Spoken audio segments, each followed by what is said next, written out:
wonder why other people's journals look so stunning even when using the same materials?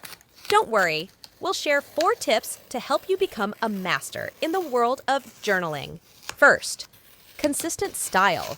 Ensure your journal's background and color tones are harmonious. For instance, when using brown character washi tape, make sure the background complements the same color scheme to maintain a unified style. If you prefer a cute theme, choose adorable materials that go well with corresponding tapes. Second, base layering. Paper washi tapes are usually semi-transparent.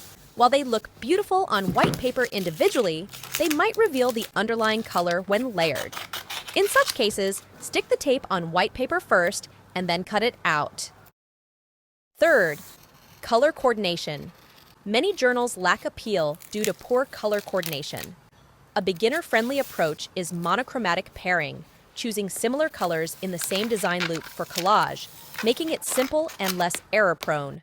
For a richer texture and depth, experiment with analogous colors, selecting any neighboring colors on the color wheel. Fourth, precision with tools. No matter what shapes you're drawing, using a ruler or other tools to assist in drawing lines is recommended.